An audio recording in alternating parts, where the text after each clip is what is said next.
और श्रीलंका से एक बड़ी खबर आ रही है इस वक्त। आपको बता दें, श्रीलंका में गोटाबाया राजपक्षे का इस्तीफा मंजूर कर लिया गया है। श्रीलंका में राष्ट्रपति के इस्तीफे को लेकर लगातार सस्पेंस चल रहा था, लेकिन स्पीकर ने गोटाबाया के इस्तीफे की पुष्टि कर दी है। श्रीलंका में नई सरकार के गठन की तारीख भी तय हो गई है। 22 जुलाई को नए राष्ट्रपति की नियुक्ति की जाएगी। तो श्रीलंका में 22 जुलाई को नया राष्ट्रपति चुना जाएगा, लेकिन उससे पहले जो हालात है वो अभी भी वैसे ही बने हुए हैं। प्रदर्शनकारी कई जगहों पर सड़कों पर हैं। इस बीच गोटाबाया राजपक्षे का इस्तीफा मंजूर कर लिया गया है, क्योंकि पहले ये जानकारी आ रही थी कि अगर उनको श्रीलंका से निकालकर कहीं पहुंचा दिया जाए दूसरे देश में तो इस्तीफा देंगे। वो मालदीव पहुंचे, वहां पहुंचने के बाद भी उन्होंने इस्तीफा नहीं दिया था और आखिरकार अब उन्होंने इस्तीफा दिया।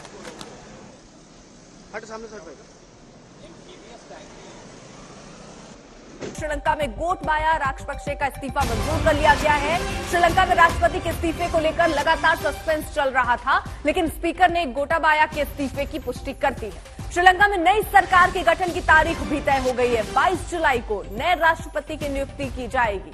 तो ये सारी अटकलें जो लगाई जा रही हैं, सवाल पूछे जा रहे थे कि गोटाबाया आखिरकार कब इस्तीफा देंगे, तो अब इसकी पुष्टि स्पीकर की तरफ से कर दी गई है कि गोटाबाया ने अपना इस्तीफा दे दिया है। हालांकि इससे पहले कई बातें चली। जब वो देश में ही थे, उन्होंने कहा मैं इस्तीफा नहीं दूंगा। फिर शर्त ये रखी मैं तब इस्तीफा दूंगा जब मुझे सुरक्षित किसी दूसरे देश में पहुंचा दिया जाएगा। उसके बाद वो श्रीलंका से मालदीव पहुंचे थे और वहां पहुंचने के बाद भी ये जानकारी सामने नहीं आ पाई थी कि अभी तक उनका इस्तीफा हुआ या नहीं हुआ, लेकिन स्पीकर की तरफ से ये तस्वीर साफ की गई कि गोटाबाया ने इस्तीफा दे दिया है।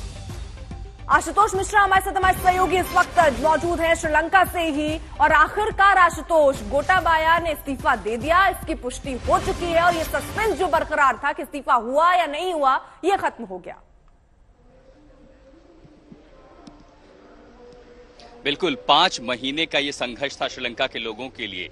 2 करोड़ की आबादी जो सड़कों पर जहां था, सिर्फ कोलंबो ही नहीं बल्कि पूरे देश में खड़ी थी सरकार के खिलाफ। हम जहां पर हैं ये राष्ट्रपति का दफ्तर है और इसके ठीक बाहर जो गोल्फ है, सबसे एक आइकॉनिक साइट, जो एपी सेंटर था इस पूरे प्रदर्शन का। 98 दिनों से ये प्रदर्शनकारी यहां डटे हुए थे, सिर्फ इस एक मांग को लेकर के राष्ट्रपति चले जाएं, उनके परिवार को हटाया जाए, एक नई सरकार बने, ताकि जो अस्थिरता का माहौल था, जो राजनीतिक संकट था, वो खत्म हो और श्रीलंका को एक नई सुबह मिले। और आज वाकई में कोलंबो में वो सुबह देख रहा हूं। अब ज्यादातर प्रदर्शनकारी उन्होंने प्रधानमंत्री का आवास छोड़ दिया, राष्ट्रपति का आवास छोड़ दिया। कुछ इक्का दुक्का जो यहाँ पर राष्ट्रपति के दफ्तर पर इन सीढ़ियों पर बैठे हैं, वो इसलिए बैठे हैं कि एक बार जैसे ही संसद का सत्र बुलाया जाए, नई सरकार बनने की प्रक्रिया शुरू हो जाए, तो ये भी अपने घरों को लौट करके जाएंगे। कल स्पीकर ने संसद का सत्र बुलाया है, सभी पार्टियों के साथ चर्चा होगी। हालांकि अब से 30 मिनट के भीतर विपक्ष की ओर से अपने दावेदार का नाम सामने रखा जाएगा। सत्ताधारी बल भी जो है वो भी अपने उम्मीदवार का नाम रखेगी। तो एक तालमेल की सरकार जिसमें सत्ता विपक्ष दोनों होंगी,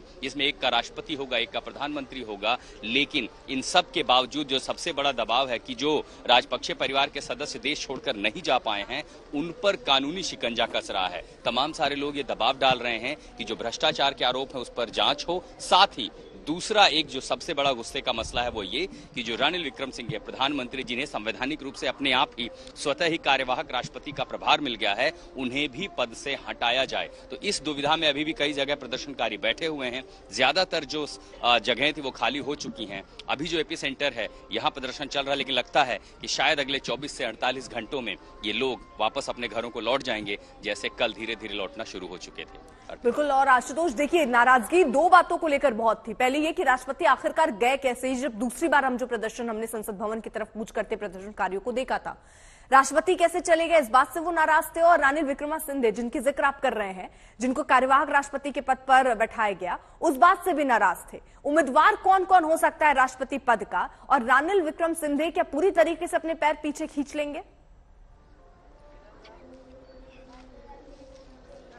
देखिए, उनको पता है कि जनता के बीच उनका समर्थन है नहीं, और अगर उन्हें पद में रखेगा कौन? न तो सरकार उनके साथ खड़ी है, न विपक्ष उनके नाम पर खड़ा है। और अगर कोई साथ दे भी देता है तो वो जनता का गुस्सा झेलेगा। तो रणिल विक्रमसिंघे अगले 7 दिनों के भीतर पद से बाहर होंगे, ये बात तो तय है। अब सत्ताधारी दल में ये चर्चा है कि जो स्पीकर हैं, जिन्होंने राष्ट्रपति गोटाबाया राजपक्षे के इस्तीफे की घोषणा की है, उन्हीं को ही, महिंदा यापा अभिवर्दने को ही राष्ट्रपति पद का उम्मीदवार बना दिया जाए। तो स्पीकर भी कहीं न कहीं सहमत है कि हाँ, उनके नाम पर सहमति बन शक्ति आप बनाइए उन्हें, बशर्ते जो नेता विपक्ष हैं उनको आप प्रधानमंत्री बना दीजिए, क्योंकि एक ऑल पार्टी कैबिनेट होनी है जिसमें विपक्ष भी चेहरा होगा, तो वो चाहते हैं कि जो उनका सबसे बड़ा नेता है आप उसको प्रधानमंत्री बना दीजिए। और ये सारी प्रक्रिया तय होगी संसद भवन में, क्योंकि हर किसी को संख्या बल चाहिए, वो एक संवैधानिक प्रक्रिया है। 123 की संख्या पार करनी है। हालांकि जो एसएलपीपी है उसमें कई सारे जो धड़े थे, गठबंधन दल चाहे एसएलएफ हो और दूसरी कई पार्टियां, उन्होंने छोड़ा तो उनकी संख्या बल में कहीं ना कहीं कटौती हुई है। लेकिन अगर विपक्ष सहमत हो जाता है, जो कि आज उनकी ओर से नाम आना है,